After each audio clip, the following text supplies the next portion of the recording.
Padilla, you're recognized. Maraming salamat po, Ginoong Pangulo.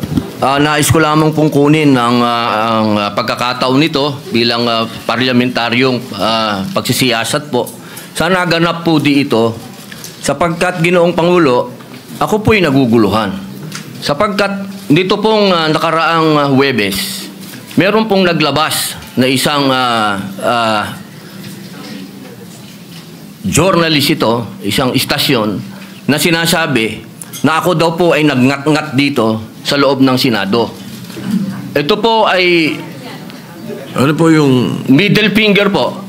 Habang tayo daw po ay nagsasagawa ng lupang hinirang, nagpa-flag ceremony, ako daw po ay nagngat-ngat. At ito po ay naging malaking issue.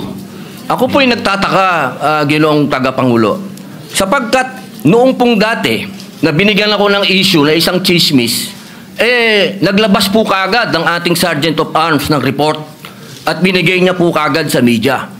Ito po, wala pong kahit na sino ang nagpapaliwanag na hindi ko po ginawa. Ang tanong ko po, meron po ba tayong tinititigan sa tinitingnan dito?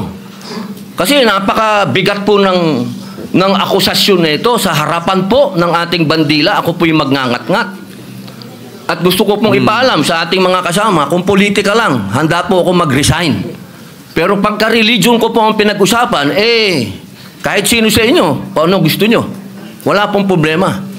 Pero wag pong religion ko. Hinihingi ko po, wag pong religion ko, mahal na tagapangulo. Dahil ito po'y malaking kabastusan sa amin. Ito po, ang sinisip na ko po, ito po'y nag-iisang Diyos. Dito po nakasalalay ang aming pananampalataya. Handa po kaming magpakamatay para dito. Sana po wag pong gamitin ito para siraan ako. Dahil sinasabi ko po, mahal na tagapangulo, kung gusto niyo ako mag-resign, ngayon na kung gusto ninyo. Wag niyo akong siraan. Yun lamang po. Maraming salamat po.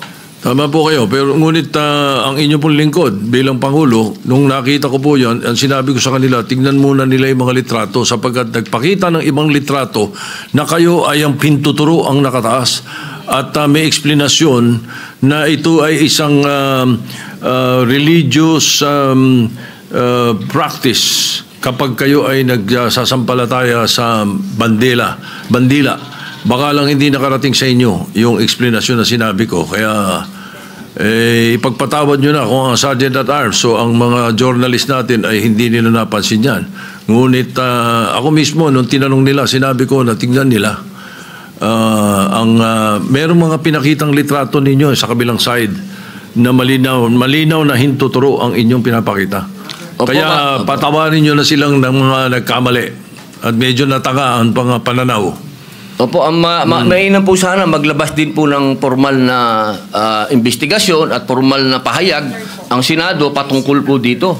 Kasi, Ginoong Pangulo, yung lumabas pong mga, meron pang parang dinoktor pa Meron pong, malabo yung isang litrato Meron pong nilabas sa apology ang Rappler sa inyo. Opo. Na ito ay mali ang pagkakasabi nila na kayo ay merong ginawang tawag niyo po ay ngat-ngat. Opo.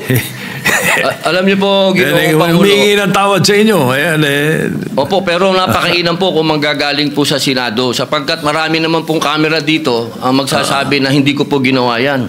Hindi ko po magagawa yan. Tama. Napakalaking pambabastos po niyan. Hindi ko po magagawa, Ginoong Pangulo. Ako na mismo bilang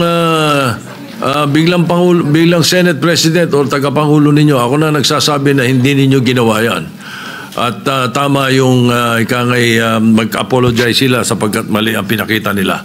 Patawarin nyo na sila. Meron pang isa, merong naglabas din ng isang fake news na meron daw kumakanta rito ng Bayang Magiliw na pababoy.